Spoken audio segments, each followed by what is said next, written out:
आवाज आपकी, खबर हमारी। आप देख रहे हैं न्यूज 24 उल्लासनगर।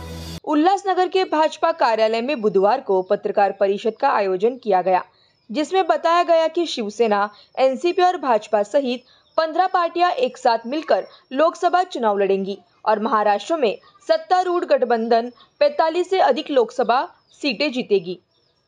पत्रकार परिषद में भाजपा जिला अध्यक्ष प्रदीप रामचंदानी ने बताया कि भाजपा सहित छोटे बड़े 15 पक्ष मिलकर लोकसभा चुनाव में एनडीए के उम्मीदवार को भारी मतों से विजयी बनाने के लिए एक साथ आ गए हैं।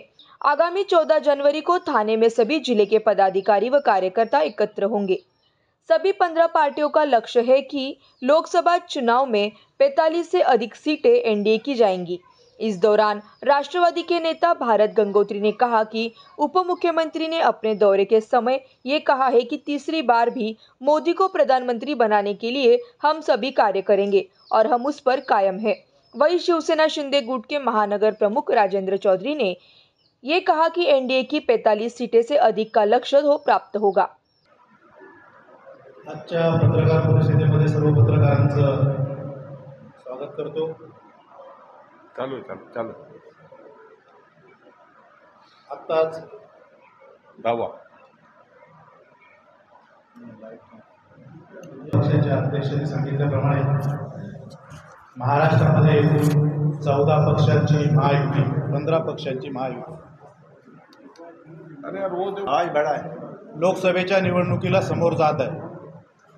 2024च्या होणाऱ्या लोकसभेच्या निवडणुकीमध्ये महायुतीचा संकल्प एकच आहे, 45+।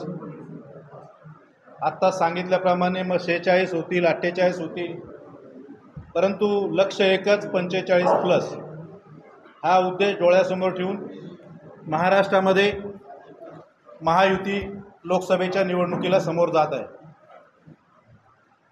पक्षांची नावंही सांगितली। आपल्या मनात कुठल्या शंका कुशंका असतील आपण प्रश्न विचारा, परंतु अगोदरच कोणते कोणते पक्ष महायुतीमध्ये त्यांची नावं जाहीर केली, त्यांच्या अध्यक्षांची नावं जाहीर केलेली आहेत। या निवडणुकीमध्ये पत्रकार नंदू चव्हाण यांनी सांगितल्याप्रमाणे शिवसेनेचे उमेदवार असतील, त्यामध्ये पत्रकारांच्या मनात शंका नाही, परंतु जे कोणी उमेदवार असतील त्या उमेदवारांना निवडून आणण्यासाठी उल्हासनगरमध्ये महायुती आजपासून कामाला लागलेली आहे। त्याचा 14 तारखेला ठाण्याला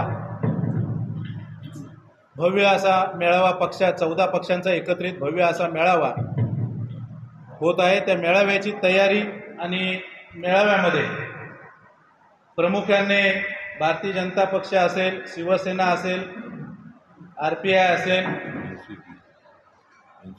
NCP असेल, कवाडे गुट, PRP आणि हे सर्वच पक्ष, छोटे मोठे सगळेच पक्ष एकत्र या मेळाव्याला आले पाहिजेत आणि एकत्र मेळाव्याला आल्यानंतर त्या मेळाव्यामध्ये आमच्यासारख्या खालच्या पदाधिकाऱ्यांना जे काही मार्गदर्शन होईल त्या। वहीं RPI आठवले गुट के भगवान भालेराव ने इस दौरान कहा कि 15 पार्टियां एक साथ आ रही है, इसमें 12 पार्टियों में नाराजगी है और उस नाराजगी को वरिष्ठों की बैठक में दूर किए जाने की अपेक्षा है। त्या बैठकीमध्ये 15 पक्ष उपस्थित होते, पण 12 पक्ष नाराज आणि त्यांनी नाराजी बावनकुळे साहेबांनी सांगितली का फक्त सत्तेमध्ये आम्हाला बोलवलं जातंय, परंतु सत्तेचा जेव्हा विषय तो तेव्हा आम्हाला स्थान दिलं जातं, अशी खंत व्यक्त 12 पक्षांनी केली। त्या संदर्भामध्ये आपल्या इथे त्या बैठकीला आपले टाले साहेब पण उपस्थित होते आणि ठरल्याप्रमाणे 12 पक्षांनी मुख्यमंत्री आणि 2 उपमुख्यमंत्री यांच्या माध्यमातून भारतीय पक्षाचे अध्यक्ष आणि सर्व पक्षाचे अध्यक्ष एकत्र मला वाटतं 20-22 तारखेला राम मंदिराचा विषय संपल्यानंतर असणार आहे आणि त्याच्यानंतर निर्णय होणार। पण आम्ही दिल्लीपासून आतापर्यंत त्यांच्या बरोबर आहोत। शामिल 15 पक्ष में Bhajpa, Shivsena, Rashtravadi Congress Party, RPI, PRP, बवीआरजे, एसएसआर, एसपीजेपी, स्वाभिमान रैत क्रांति संगठना, बहुजन रिपब्लिकन एकता मंच आरपीआई। इस बैठक में भाजपा जिला अध्यक्ष प्रदीप रामचंदानी, भाजपा विधायक कुमार आइलानी, प्रदेश महासचिव प्रकाश माखीजा, शिवसेना शहर प्रमुख राजेंद्र भुल्लर महाराज, रमेश चौहान, उपजिला प्रमुख अरुणा शान, दिलीप गायकवाड़, महानगर प्रमुख राजेंद्र चौधरी, राष्ट्रवादी पार्टी प्रदेश महासचिव भरत गंगोत्री, आरपीआई जिला अध्यक्ष भगवान भालेराव, पीआरपी जिला अध्यक्ष प्रमोद लाटे, अध्यक्ष प्रमोद टाले और Bhajpa, Shivsena, NCP, RPI, PRP पदाधिकारी समेत तमाम लोग उपस्थित थे। पक्ष एकत्रित येतो तर काही प्रश्न असतात ते सोडवायचे असतात। मला नक्की ह्याची खात्री आहे की आमचे शीर्ष जेवढे नेतृत्व आहे यांची दखल घेणार आहे आणि ह्यांची जे नाराजी आहे व दूर राहणार आहे आणि इन प्रिन्सिपल आम्ही असं ठरवलेले आहे की आम्ही एकत्र लढू। अशी एक बैठक 4 दिवसापूर्वी ह्याच्या झालेली आहे। राहिले प्रश्न तर मार्गी लागतात आणि नवीन प्रश्न निर्माण होतात। ते सर्व प्रश्न म्हणजे यांची जी काही खंत आहे ते आमचे वरिष्ठ जे आहे ते बरोबर त्याला मार्गी लावणार आहे। पुढचा तर मी पीआरपीचे अध्यक्ष प्रमोद टाले साहेबांना संदेश देतो। विकास झालेला नाही, शहरामध्ये अस्वच्छता आहे, तर विकासाचा दावा तुमचे 3 आमदार करतात, नक्की विकास झाला कुठे? या प्रश्नाचं खरं म्हणजे आज उत्तर देण्याची आपण ज्यासाठी बोलवलं होतं ह्याचं उत्तर द्यायचं नव्हतं, पण बरं झालं तुम्ही विचारला। उपमुख्यमंत्रींनी आपल्या डोळ्याने बघितलं काही त्याची कमतरता आहे तर ते हेही पण सांगितले की तुमच्या शहराला भरघोस निधी देणार आहे आणि स्वच्छ करणार आहे। त्याचा दुसरा बाजू पण आपण ऐकलं असतात। ठीक आहे, दुसरा प्रश्न जो आपके अयोध्या के सांसद है सिकंदर सिंह, इनके जो बीच वाला जो खट्टा से मिटने का नाम ही नहीं रहा है, इसका किधर आने वाले लोकसभा में असर दिखेगा? रविंद्र चौहान साहब ने मुझे आदेश दिया था कि ये प्रेस कॉन्फ्रेंस लो और सभी पक्ष मिलकर लड़ेंगे, ऐसा उन्होंने आदेश दिया। उनके आदेश पे ये मैं प्रेस कॉन्फ्रेंस ले रहा हूँ। उल्लासनगर में साई पक्ष और कानाडी सांसद के करीबी माने जाते हैं, उनका लोग जाना क्या है? वही तो आपको बोला, भविष्य के गर्भ में है सारी बातें। ये सब भविष्य के गर्भ में है। आपका मन मुटाव हो रहा है तो आपको बताया गया, मगर जो उनका विवाद चल रहा है वो खुलेआम पत्रकारों के सामने आकर दिखाया जा रहा है। इसका विवाद चल रहा है, मेरे हिसाब से वो पुरानी बातें थी, अब खत्म हो गई हैं। और कुछ प्रश्न खत्म हो चुके हैं। कल्याणी परिवार ने भी अजित पवार जी का स्वागत किया, वो भी दिखाना चाहते हैं कि आप अजित पवार के साथ में, उनको क्यों नहीं बुलाया जाए? किनको? कल्याणी परिवार को।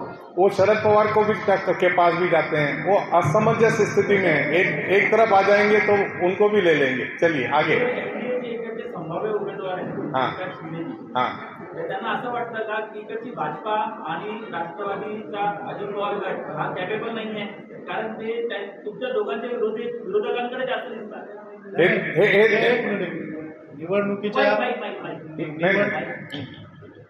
निवडणुकीच्या काळामध्ये उमेदवार जो असतो त्याला सगळी लोक आणि सगळे पक्ष एकसारखे असतात आणि कोणी बोलवलं तर त्यांच्या घरी खासदार असतील, आमदार असतील, त्यांना भेटायला किंवा त्यांच्याकडे पाहुणचाराला जाऊ शकतात। आणि जर त्यांनी बोलवलं नाही तर कोण जाणार नाही, बोलवल्यावर जाणार किंवा बोलून मान सन्मान केला त्यामध्ये काय चुकीचं आहे?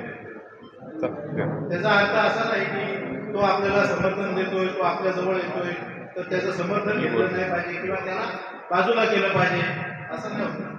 कारण तिथं काही चर्चा झाल्या त्यापैकी एक चर्चा पत्रकारांच्या कानावर अशी आली आहे की लोकसभेला आम्ही तुम्हाला मदत करतो, विधानसभेला फक्त तुम्ही अशी कुठली चर्चा झाली नाही। त्यातला तुमचा एक पत्रकार होता, त्याच्याकडनं तुम्ही पूर्ण माहिती घ्या आणि मग आम्हाला सांगा, अशी कुठली चर्चा झाली?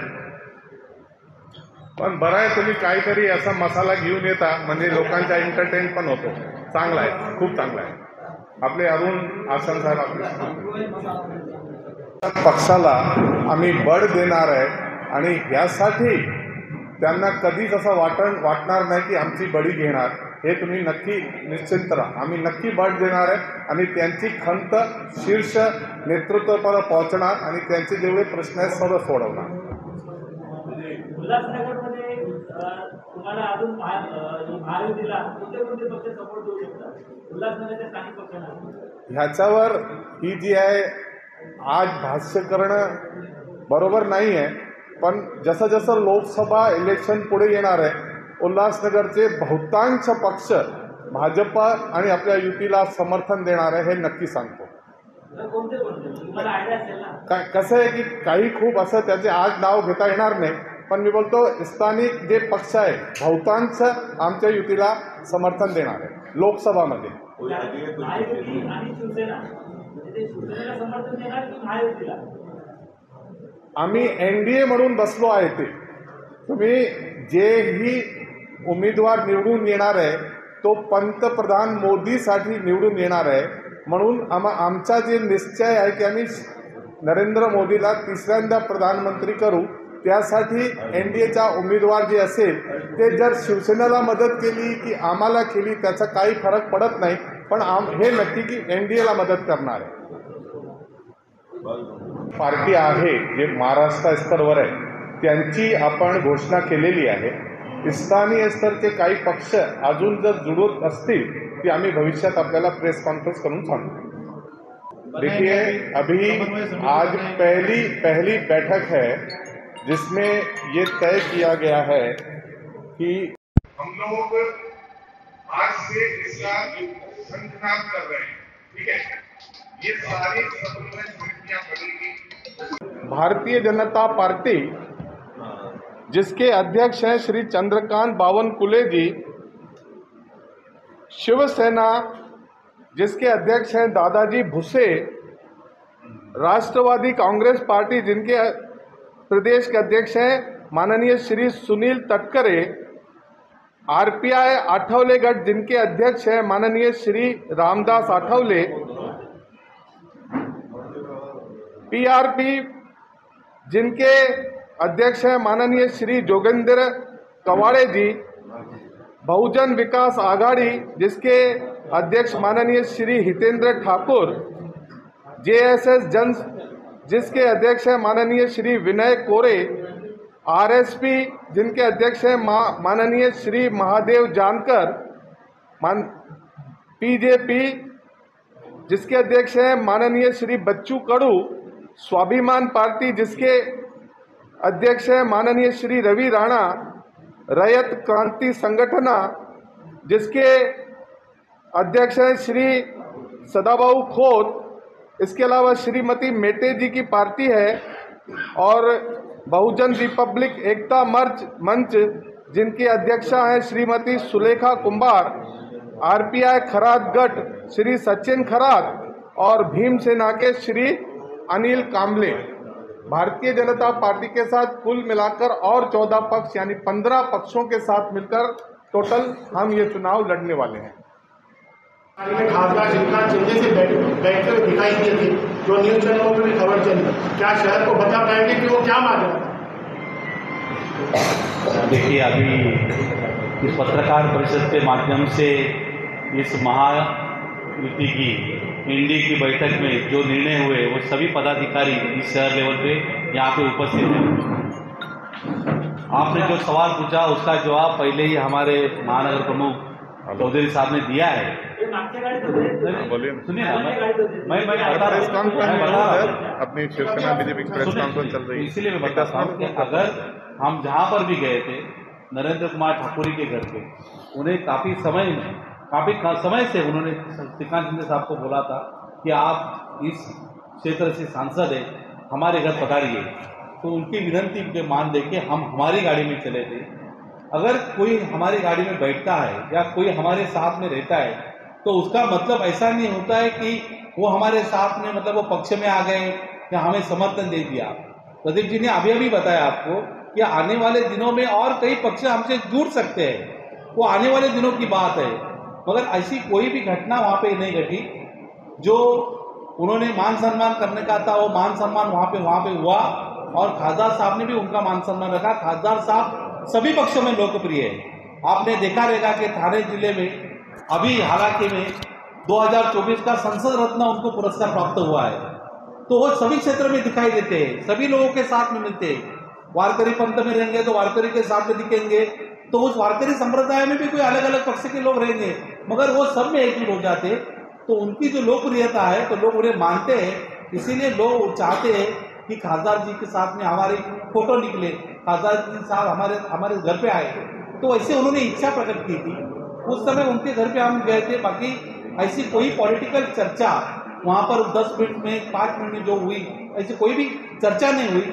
बस उनकी इच्छा थी, जो कि हमारी सभापति रह चुकी है, उनकी जो सुपुत्री है, उन्होंने काफ़ी समय से बोला था और समय भी काफ़ी हो चुका था, इसीलिए वहाँ पे सर गए थे। बाकी आप ये पॉलिटिकल चर्चा वहाँ पे कोई भी नहीं हुई।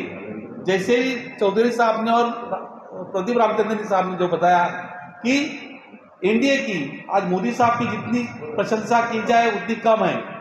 जो कार्य उन्होंने इस 10 साल में, इस आने वाले 10 साल में किए और जो भव्य राम मंदिर बनने जा रहा है, तो हमारी भी इच्छा है कि एनडीए की सरकार में मुख्यमंत्री जैसे हमारे शिंदे साहब आज जो कार्य कर रहे हैं, सांसद जी जो कार्य कर रहे हैं, तो मोदी जी को जिताना है।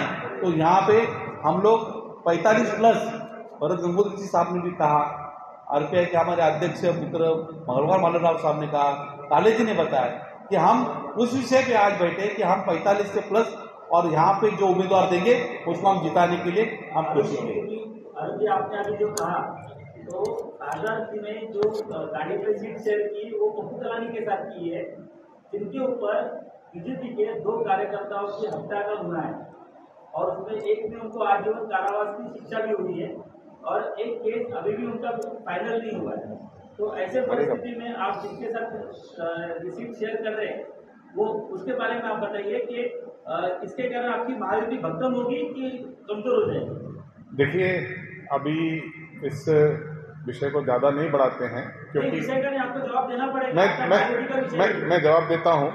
वो आग्रही थे, आप हमारे खासदार इतने लोकप्रिय हैं, वो आग्रही थे कि मैं कार में बैठना चाहता हूँ और वो बैठे।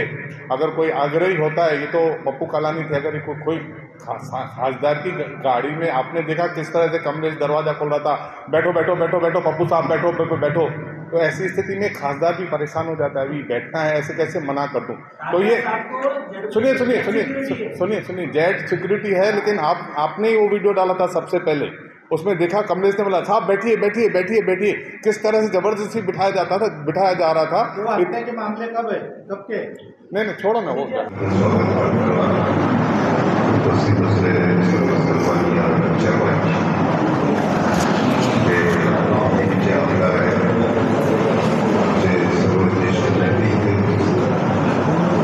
पीपल्स रिपब्लिकन पक्षाची सुरुवातीपासूनची भूमिका गेल्या वर्षभरामध्ये म्हणजे मला वाटतं 4 जानेवारी 22ला सर्वात प्रथम शिवसेनेबरोबर आमची आघाडी झाली आणि आज आम्ही शिवसेनेचा आघाडीचा युतीचा पक्ष म्हणून आपण जेव्हा काम करत असताना या महाविकास आघाडीमध्ये आपण सर्वजण एकत्र आहोत। त्याच्यामध्ये बीजेपी आहे, शिवसेना आहे, बाकी इतर सर्व पक्ष आहेत। आज बोलण्याचा मुद्दा असा आहे की 14 तारखेला होणारा मेळावा संपूर्ण राज्यामध्ये 36 जिल्ह्यामध्ये हे सर्व मेळावे एकाच दिवशी एकाच तारखेला ते होणार आहे आणि जी ताकद आहे महाआघाडी 45+ जल्दी दाखवण्यासाठी या 14 तारखेपासून आपण सुरुवात करू। हा एक भाग झाला। या उल्हासनगरमध्ये आम्ही काम करत असताना उल्हासनगरला पत्रकार परिषद आहे, विषय पण आघाडीचाच आहे। या आघाडीच्या विषयामध्ये बोलताना प्रदीप रामचंद्रन असतील, आपले आमदार असतील, बीजेपी असेल, सेना असेल, सेनेचे दिग्गज सर्व नेते इथे बसलेले आहेत। आज संपूर्ण महाराष्ट्रामध्ये आपल्याला समोर लढताना जर आपल्याला फाईट करायची असेल, आमचं मत असं आहे की शिवसेनेला फाईट देईल,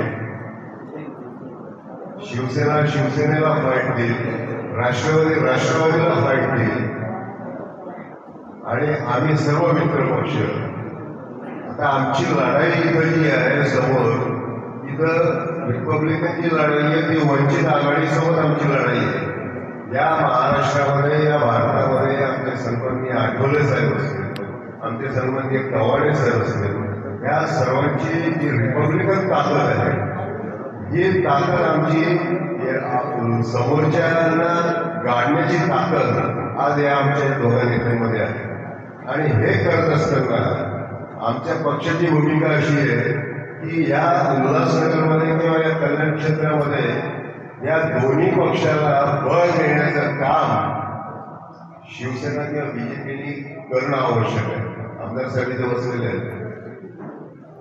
यांना जर बळ दिलं तुम्ही तर आणि तरच आपण विरोधकांशी लढू शकतो, एवढी माझी निश्चित खात्री आहे. मी शिवसेनेलाही विनंती करेल आणि बीजेपीलाही विनंती करेल, राष्ट्रवादीलाही विनंती करेल की यांनी आमच्या या दोन चळवळीच्या ज्या रिंग आहेत त्यांना तुम्ही प्रॉपर जर बळ दिलं तर आणि तरच आपण पुढं ही लढाई जिंकू शकू.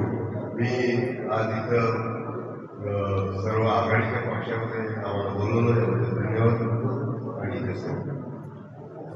आता